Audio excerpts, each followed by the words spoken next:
things that really makes Dave balls itch.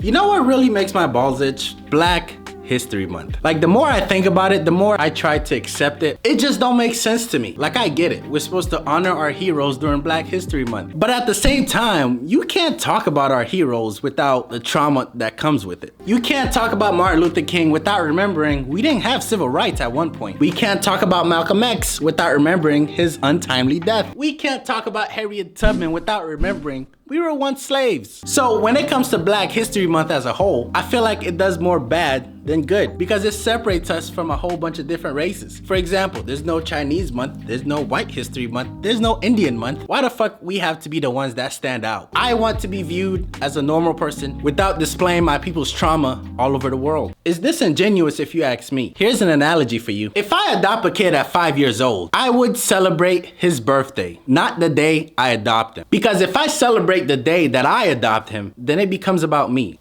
But I would for a dog. Is it clicking? Imagine every 6th of February, you go down to a psychiatric hospital. You walk in, you go to the traumatizing section, you give them a cake, you give them a toothbrush, you give them a souvenir, and you're like, oh, happy Traumatized Day, niggas. And we're also gonna make a movie about your trauma because we want you to feel appreciated. So if you don't agree with Black History Month, how should black people deal with their traumas? Well, I'm glad you asked. Have you ever heard of the Iranian tradition called Yalda? So it's a tradition that's celebrated on the longest night of the year, which is December 21st. They basically celebrate the arrival of winter. So they use this time of the year to celebrate with family and close friends. They laugh, they eat together, and they just enjoy each other's company. Now, if we wanted a day to cope, I think we should do something similar where we just bring our close friends, close family, we talk, we hash out our problems. How can we be better for ourselves?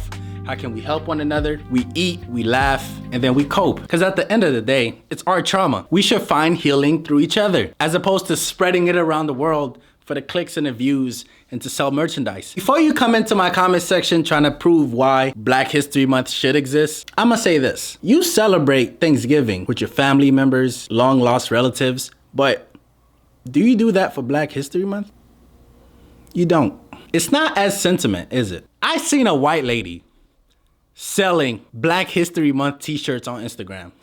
Not even kidding. So what did we learn here, folks? Black History Month is a shitty holiday, and if we do have a day, it should be between friends and family and loved ones. It's not supposed to be spread around the world. I'm out.